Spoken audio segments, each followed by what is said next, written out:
¿Cómo están, amigos? Una alegría estar nuevamente con ustedes en sus hogares, desde la Universidad Adventista de Bolivia, aquí en Cochabamba. La Facultad de Teología tiene el grato placer de compartir con ustedes, de estudiar con ustedes, de repasar juntos la lección de la escuela sabática. Todo este trimestre estamos estudiando acerca de la educación. Cuán importante es la educación, tanto para nuestros hijos como para nuestros estudiantes. Hoy estamos en la lección número 5. En esta lección número 5 vamos a ver al Señor Jesús como el gran maestro y qué grandes lecciones y ejemplo nos ha dejado. Hoy nos acompaña, como siempre, está aquí mi esposa que hace llegar su saludo. Grelte, por favor. Muchas gracias nuevamente por recibirnos en su hogar y en esta ocasión vamos a disfrutar, ya que somos 3 maestros aquí, vamos a disfrutar, a hablar de nuestro Señor Jesús como nuestro gran maestro. Y también nos acompaña el día de hoy el magíster Hernán Chuquimia. Él es profesor de la Facultad de Teología en el área de Nuevo Testamento. Bienvenido, Pastor Hernán. Muchas gracias, Pastor Choroco. Es un privilegio para mí poder participar de esta reunión y poder estudiar junto con todos los que nos están viendo. Que Dios pueda bendecir realmente esta reunión. Muy bien, y antes de abrir la palabra de Dios, vamos a hacerlo con una oración. Por favor, Grelte. Oramos. Padre Santo que estás en los cielos, Señor, te damos muchas gracias porque tú nos das grandes enseñanzas en tu palabra para saber cómo guiarnos en el ámbito educativo, en nuestros hogares, en nuestra iglesia. Quédate con nosotros, Señor. Pedimos tu Santo Espíritu en el nombre de Jesús. Amén. Amén. Abrimos la palabra de Dios en la segunda epístola de Pablo a los Corintios, segunda de Corintios capítulo 4. Viene hablando allí de el mundo que recibió al Señor Jesús. Y en el versículo 6 de manera específica dice lo siguiente: porque Dios, que mandó que de las tinieblas resplandeciese la luz, es el que resplandeció en nuestros corazones para iluminación del conocimiento de la gloria de Dios en la faz de Jesucristo. El mundo que recibió al Señor Jesús en su primera venida para su ministerio terrenal era un mundo oscuro, oscurecido por el pecado, estaba en tinieblas. Y cuando Jesús vino, entonces resplandeció la luz, porque Él mismo es luz. Él es la luz de los hombres. Él es el que alumbra a todo hombre. Y cuando Jesús vino a este mundo en esas condiciones tan negativas, tan adversas, el Señor Jesús pudo realizar un ministerio salvífico en favor de cada uno de nosotros. Así que en este repaso vamos a ver al Señor Jesús y la misión que Él cumplió. Vamos a dividir nuestro espacio en 3 secciones. En la primera sección vamos a ver su misión, luego vamos a ver su enseñanza y finalmente vamos a ver sus primeros discípulos. Vamos a volver a estas 3 secciones que son la parte de explora y aplica luego de este breve corte. Bien, estamos ya de retorno para que juntos podamos explorar y aplicar lo que la palabra de Dios tiene para cada uno de nosotros. Estamos en la lección número 5 de nuestro folleto que habla acerca de Jesús como el gran maestro. Y vamos a ver este espacio en 3 secciones, como ya lo anunciamos anteriormente. En primer lugar, vamos a hablar de la misión del Señor Jesús. Pastor Hernán, en el libro de Hebreos, en el capítulo 1, los primeros versículos, ahí se nos muestra que el Señor trató de comunicarse con su pueblo muchas veces y de muchas maneras y habló a través de los profetas. Pero en este último tiempo, o sea, en los tiempos del Señor Jesús, el propio Señor, el propio Dios, el propio Creador nos ha querido hablar a través de Jesucristo.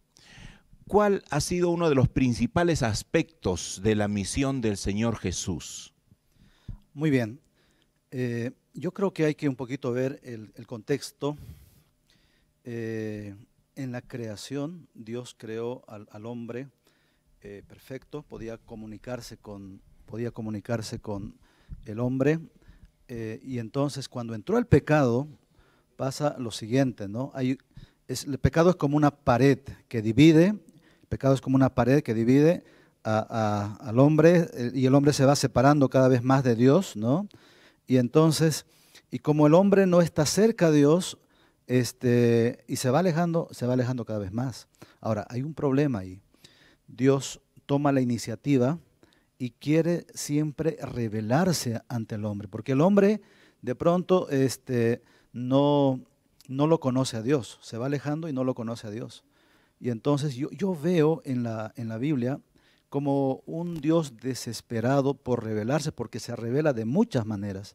Apenas Adán y Eva pecaron y Dios reveló su gracia, reveló la forma de salvación, ¿no? O sea, Dios toma la iniciativa de buscar al hombre. Siempre. Desde el mismo principio. Siempre. Y vamos a ver eso con todos los personajes que por lo menos la Biblia nos menciona, ¿no? Ahora, el texto dice, Dios habiendo hablado muchas veces y de muchas maneras en otro tiempo. Son dos términos muy interesantes. Muchas veces. No fue que reveló en un momento, digamos, solo a Adán, o solo a Noé, o solo a Moisés, sino muchas veces. Y eso nos dice la forma de revelación de Dios, que es progresiva, ¿no? Lo va haciendo poco a poco, poco a poco. Hoy día, los que vivimos en esta época de la historia, tenemos bastante revelación, ¿no? Pero luego dice, de muchas maneras.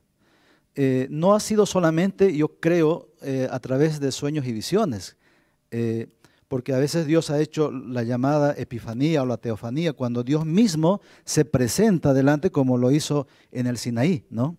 Se presentó, o cuando partió el mar en dos para pasar por ahí, también se revela a través de ángeles. Interesante que se reveló, por ejemplo, a través del santuario, todos los elementos que había en el santuario, los muebles, los diferentes cultos que había, es una revelación del ministerio de Jesús. Y en cada revelación Dios ha empleado métodos didácticos, ¿no? Porque nos ha querido enseñar algo, nos ha querido educar de alguna manera. Así es. Ahora, sin embargo, no fue lo suficiente todo eso. Sí, justamente quería subrayar. Pastor, usted mencionó una palabra clave, una palabra importante. La revelación fue progresiva. Cuando decimos que es progresiva, quiere decir que va de menos a más, en este caso en particular, y tiene que llegar a una plenitud, ¿verdad? Tiene que llegar a una plenitud. ¿Cuándo llega esa plenitud de la revelación de Dios? El texto es bien claro, dice, en el pasado se reveló de muchas maneras y muchas veces, y ahora, dice, en estos postreros días, nos ha hablado por el Hijo. Jesús es la mayor revelación de parte de Dios. O sea, es cierto, a través de las profecías, a través de tantas cosas que han pasado en el Antiguo Testamento, no era lo suficiente. El hombre todavía no estaba comprendiendo cómo era Dios, no tenía el conocimiento completo acerca de Dios. Así que cuando viene Jesús, y aquí viene lo interesante, ¿no? ¿De qué manera Jesús viene a revelar al Padre? Hay muchas cosas. Por ejemplo, el ministerio de Jesús, la vida de Jesús, el hecho de que Jesús camina entre las personas necesitadas, el hecho de que Jesús vaya a socorrer a los pecadores, entre comillas, ¿no?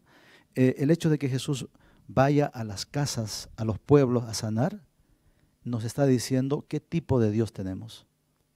Eso no se lo podía ver capaz con las profecías o capaz con las revelaciones antiguas. Jesús nos vino a enseñar qué tipo de Dios tenemos. Y aquí, esa es la mayor, yo creo, educación que podemos recibir de parte de Dios, ¿no? A través de Jesús. Así es. Entonces, uno de los aspectos principales, uno de los aspectos más importantes en la misión de Jesús cuando vino a esta tierra es mostrar al Padre, revelar al Padre, ¿verdad? Vamos avanzando, pastor, y nos encontramos aquí con un tema que tenemos que aplicar ahora para nuestra vida. ¿Cómo podemos nosotros aprender de Jesús acerca de cómo podemos ser imitadores de Dios? Porque el Señor Jesús nos pide que seamos sus imitadores. ¿Cómo podemos ser sus imitadores? Bueno, antes yo quiero recalcar, pastor, lo siguiente. Tenemos que aprender a mirar a Jesús en primer lugar. Hay un texto de la hermana Juan, Deseado de todas las gentes, página 63, dice: sería bueno que cada día dedicásemos una hora de reflexión a la contemplación de la vida de Cristo. Y uno puede decir, pero tanto tiempo, cada día una hora, ¿para qué?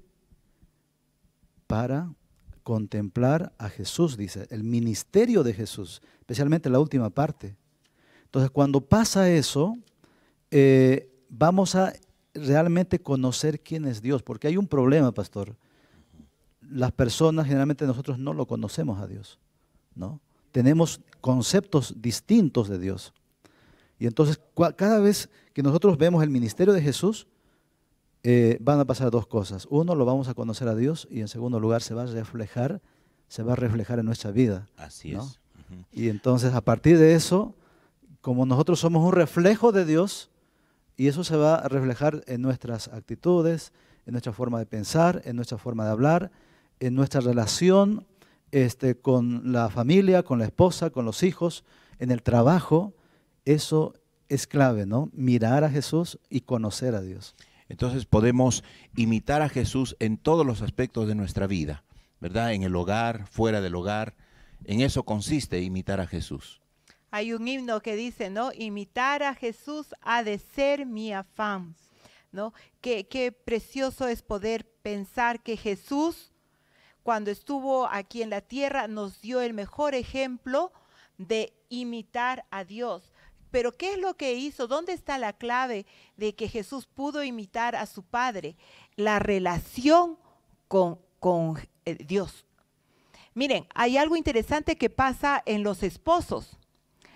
Los estudios dicen que cuando hay una buena comunicación, una buena relación entre los cónyuges, andan juntos, viven juntos, tienen experiencias juntos, con el tiempo llegan a parecerse inclusive físicamente.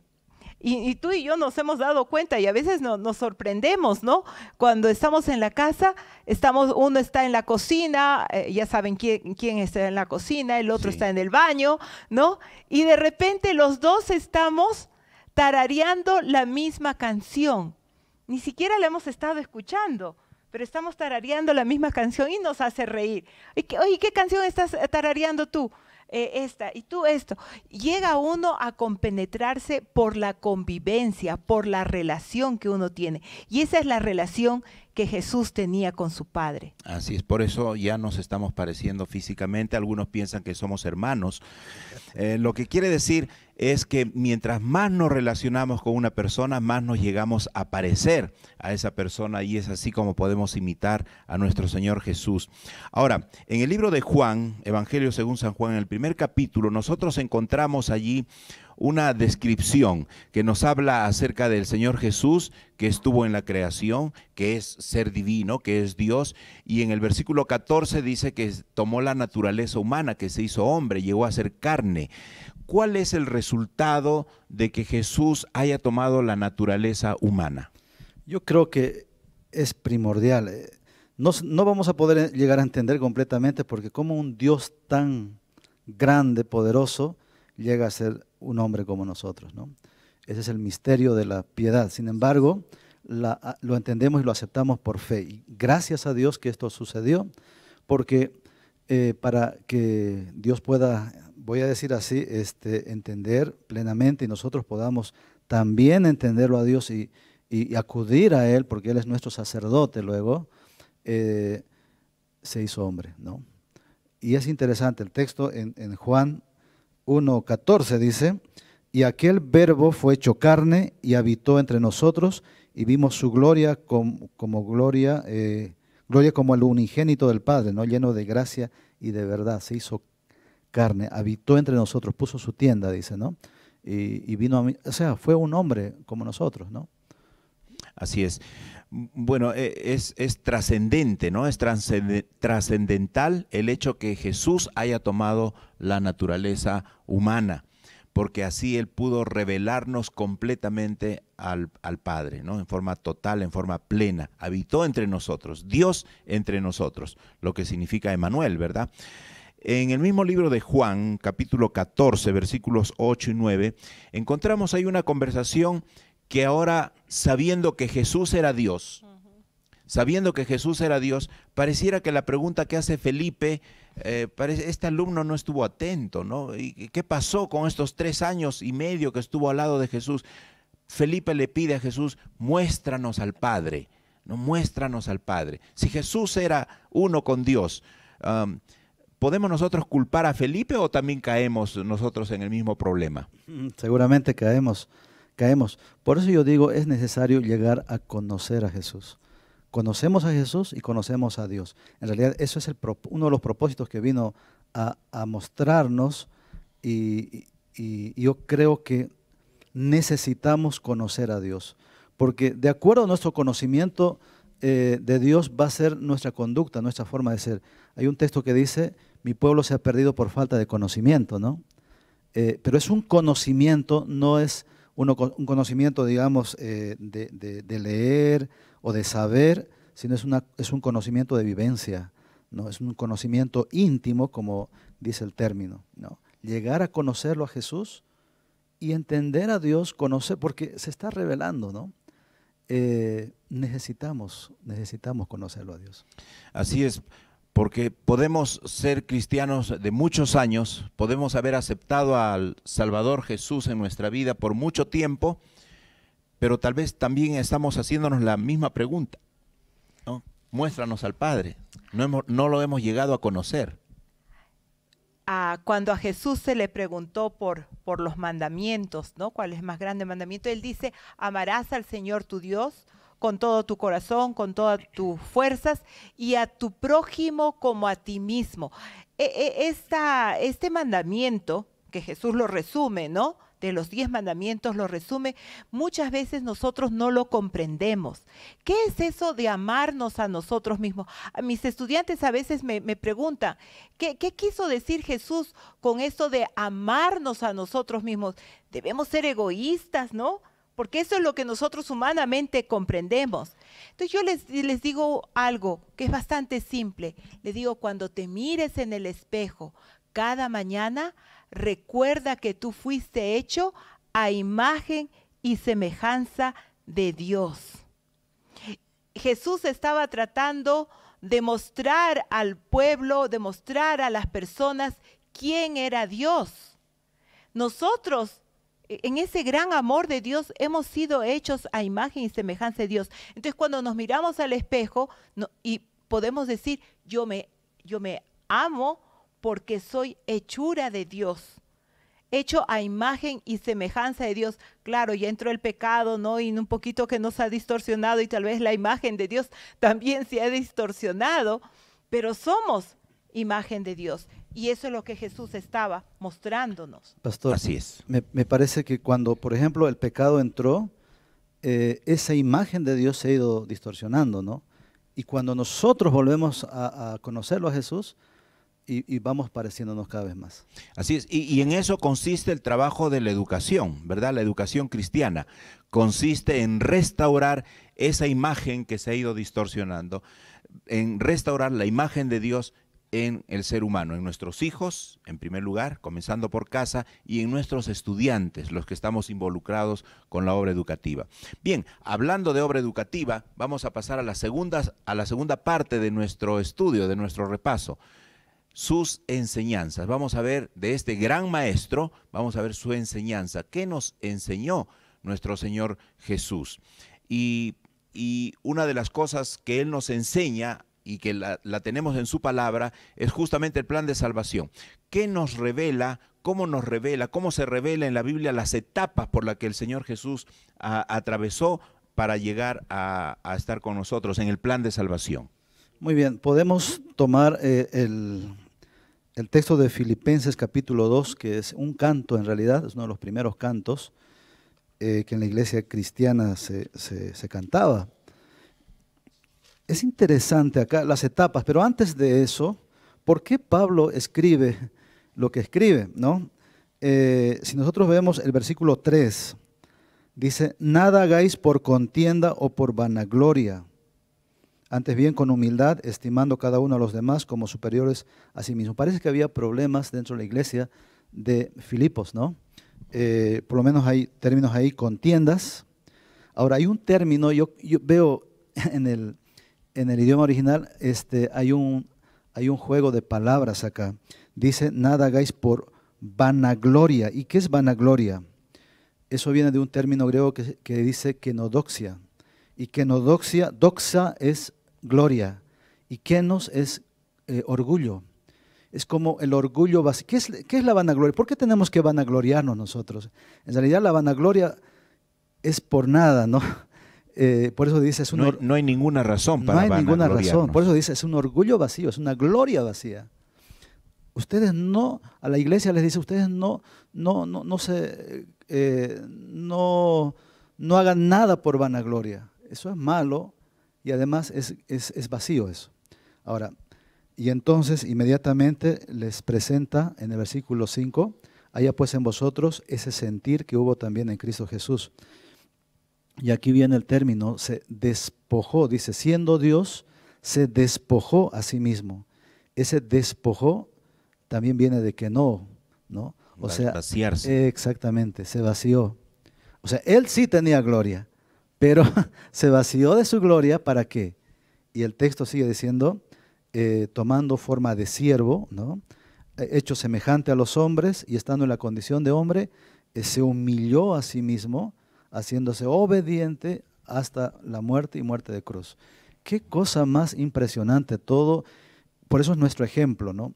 Su ministerio, su vida, su ministerio, o sea, las actitudes que toma, nos enseña, ¿no? Cómo deberíamos vivir también nosotros. Así es, qué interesante ese juego de palabras que hay en el Nuevo Testamento, ¿no? Por un lado tenemos la kenodoxa que hacen los seres humanos, que es gloria vacía. Keno significa vacía y doxa significa gloria. Es una gloria vacía, no hay en qué sustentarse esa gloria de los seres humanos. Y por otro lado, en Jesús encontramos más bien la kenosis, el proceso de vaciarse, de autovaciarse. No, él sí estaba lleno de gloria. Él estaba lleno de gloria y dejó toda su gloria. Vino a esta tierra, ¿no? A través de su encarnación, se hizo hombre y tuvo que enfrentar la muerte y muerte de cruz, ¿no? Hay todo un proceso de descenso en ese vaciamiento del Señor Jesús. Y nosotros los seres humanos estamos queriendo llenarnos de gloria que no tenemos, de gloria vacía, ¿no? Qué tal contraste y qué tal lección que nos da el Señor Jesús, ¿verdad? Así es. Una lección de humildad, una de las enseñanzas grandes que nos deja el Señor Jesús. Ahora, ¿qué podemos nosotros aprender y practicar de esta experiencia de Jesús, habiendo visto su autovaciamiento? ¿Qué podemos aprender nosotros ahora? Algo que nosotros aprendemos al contemplar la vida de Jesús, y por eso es que Elena de White dice, debemos pasar, ¿no?, cada día contemplando la vida de Jesús, sobre todo la última etapa. Jesús, desde que vino a la tierra, vino con una misión clara, y la misión clara era salvar. Y si nosotros vemos las escenas de Jesús, ya sea con un público grande o ya sea con un público pequeño, con una persona, con los niños, con sus amigos, María, Marta, en la casa de Lázaro, siempre que vemos a Jesús y contemplamos a Jesús y leemos sobre Jesús, el propósito de Jesús era claro, salvar. Ahora yo me pregunto, si nosotros como seguidores de Jesús viviésemos de esa misma manera, que significa cada vez que entremos en relación con otras personas, tendríamos esa misión, tengo que salvar, tengo que traer a esta persona para ser salva. Vamos al mercado, me relaciono con la persona que vende en el mercado. La forma como lo trato es como para que esta persona diga quién es esta persona y quiera conocer de Jesús, ¿no? En todo nuestro quehacer, si nosotros tuviésemos lo que Jesús tuvo en su misión al venir a esta tierra y nosotros como imitadores de Jesús tuviésemos también esa misma misión, yo creo que Jesús ya hubiese venido. Así es, somos nosotros los que retrasamos el advenimiento del Señor Jesús. Bueno, otra gran lección que nosotros podemos aprender del Señor Jesús en esta encarnación, en este autovaciamiento del Señor Jesús en Filipenses, basado en Filipenses capítulo 2, es la reconciliación. ¿Qué relación hay entre reconciliación y la encarnación de Jesús? ¿Cómo así la reconciliación es la esencia de la encarnación? Muy bien, tiene mucho que ver, ¿no? No podría haber reconciliación si Jesús no se hubiese hecho hombre, ¿no? Era necesario que pase. Y es interesante, todo el ministerio de Jesús, o sea, desde que en algún momento de la eternidad se ha planificado, ¿no?, esto del plan de salvación, ya nosotros vemos un ejemplo de Dios, cómo actuar, y al venir a este mundo se hizo obediente, fue dependiente, aprendió, dice, a ser obediente, ¿no? Fue dependiente del Padre, y todo eso para que luego murió en la cruz, todo eso para reconciliar a Dios con el hombre, o al hombre con Dios en este caso, ¿no? Claro, al hombre con Dios, ¿no? Él fue ese puente entre el cielo y la tierra, esa escalera que soñó Jacob entre el cielo y la tierra para reconciliarnos con Él. Él mismo tomó la iniciativa para que podamos volver a Él. Ahora, en 2 de Corintios capítulo 5, versículo 18, encontramos lo siguiente: y todo esto proviene de Dios, quien nos reconcilió consigo mismo por Cristo. Y aquí viene la parte que quiero preguntar. Y nos dio el ministerio de la reconciliación. O sea, nosotros como sus seguidores hemos recibido el ministerio de la reconciliación. Tenemos que ministrar la reconciliación. ¿Cómo podemos hacer eso? ¿Cómo podemos nosotros cumplir con este ministerio de la reconciliación? Me hace acordar a la época en que vivíamos en casa con nuestros hijos, ¿no? Y como padre, muchas veces tú tenías que reprender a nuestros hijos. Y hay un momento, pues, en que los hijos no les gusta la reprensión, ¿no? Y a veces tus reprensiones eran fuertes, firmes, y nuestros hijos se incomodaban y se enojaban contigo. Y yo como madre veía ese distanciamiento entre tú y nuestros hijos. Y entonces eso me causaba pena, porque yo te amo a ti, amo a mis hijos, los amo mucho, y ver que estén separados para mí era muy difícil. Entonces yo buscaba la forma de ver cómo mis hijos puedan comprender que lo que el papá dijo, lo dijo por amor, y a ti también, ¿no? Iba así en forma tal vez no para muy reprenderme. clara, para decirte, busca a tu hijo, ¿no? Tal vez tus palabras fueron tan firmes, tan duras para mí, me parecía así. Y qué bonito era cuando durante el día, tú tenías tu forma, tu estilo, pero de repente ya estaban conversando y riéndose. Qué alegría era para mí verlos reconciliados. Yo digo, Jesús habrá disfrutado de reconciliar a nosotros, seres caídos, separados de nuestro Padre, que ha puesto leyes y nosotros desobedecemos esas leyes, pero Dios quiere estar con nosotros porque las leyes que ha colocado son porque nos ama, y Jesús viene a reconciliarnos con el Padre. Así es. Y tenemos ese ministerio de la reconciliación que comienza en el hogar, pero tenemos que extenderla también a las otras personas. Así ¿verdad? es, así es. Para reconciliar con Dios en primer lugar. Y qué privilegio, ¿no? Qué privilegio hacer lo que Jesús hizo. Por la gracia de Dios, reconciliar. Y siempre por causa del pecado va a haber problemas en la casa, pero también en el trabajo, puede haber en todas partes, ¿no? Y nosotros podemos ser, y el Señor dice acá, ministros de la reconciliación. Hay un término más abajo que dice, ustedes son mis, a ver, ¿dónde está? Son ustedes, dice, mis embajadores. O sea, de este reino somos ministros, somos embajadores. Qué privilegio, pastor. Así es, un tremendo privilegio y una gran responsabilidad tener el ministerio de la reconciliación. Y pasamos a la última sección, a la última parte de esta lección número 5 y vamos a hablar de sus primeros discípulos. ¿Quiénes han sido los primeros discípulos del Señor Jesús y cuál fue la actitud de ellos?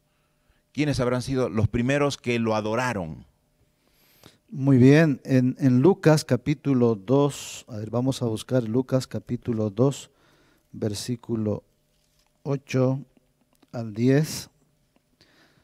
Y esto pues tiene que ver al momento en que Jesús nació. Dice, había pastores en la misma región que velaban y guardaban las vigilias de la noche sobre su rebaño. Y aquí se les presentó un ángel del Señor y la gloria del Señor los rodeó de resplandor y tuvieron gran temor. Pero el ángel le dice, no temáis, porque aquí os doy las nuevas de gran gozo que será para todo el pueblo. ¿Cuáles son esas nuevas? Que Jesús había nacido. Interesante que el mensaje, estas buenas noticias, primero las reciben, y Dios lo busca, ¿no? Primero lo reciben los pastores, ahí en el campo, ¿no? Cuidando sus ovejitas, pero hay otros más, ¿no? Hay una señora Ana, ¿no? Hay una persona de edad también que está en el templo. Hay varios que reciben este mensaje. La verdad es que hay que tener una actitud, esa actitud, ¿no? Como para poder recibir al Señor en nuestro corazón, hay que tener una actitud no de egoísmo, sino de querer aprender, de querer aceptarlo hacia Jesús que está siendo revelado. Pero, y después de poder contemplarlo, obviamente, ¿qué se va a producir en nosotros? Una adoración, ¿no?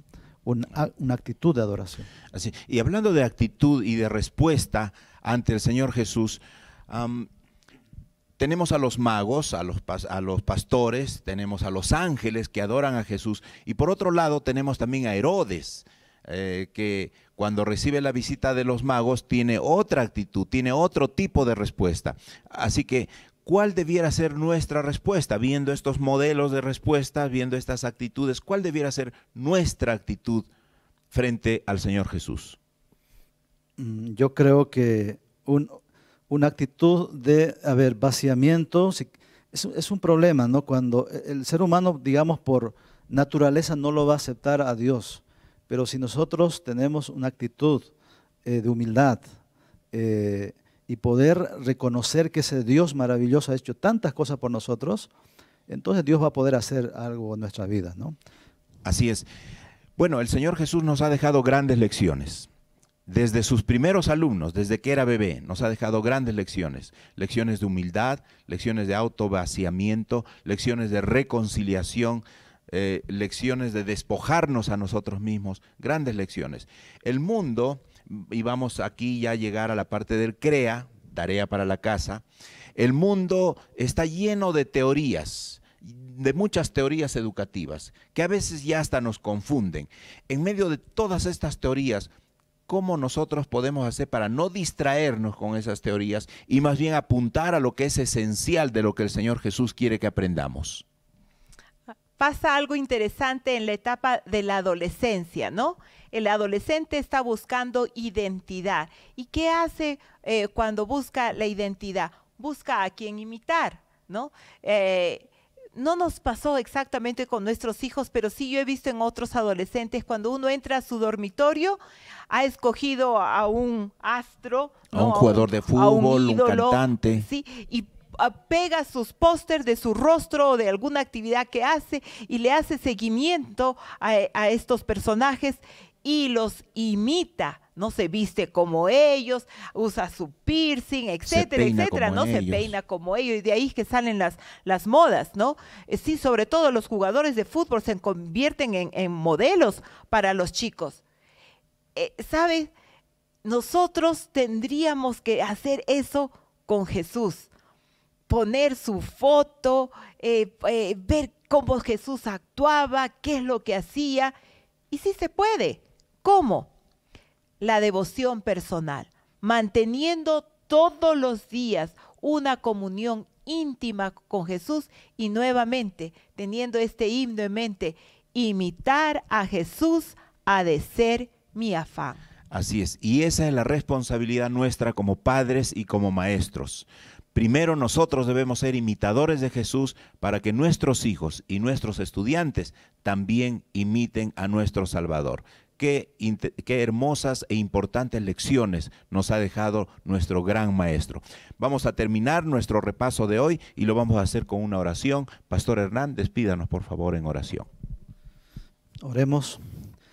Querido Dios, te damos muchas gracias por Jesús, quien vino a este mundo a enseñarnos y a revelarnos el gran amor, todo el plan que tú tienes de salvarnos con cada uno de nosotros, Señor. Gracias te damos porque nos amas tanto y ayúdanos a entender cada vez más a Jesús, ayúdanos a estudiar, a comprender su ministerio, pero también ayúdanos en nuestro ministerio de reconciliación que tenemos que tener en nuestro medio, Señor.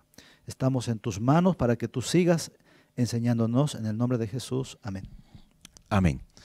Y no se olviden, amigos, los esperamos la próxima semana.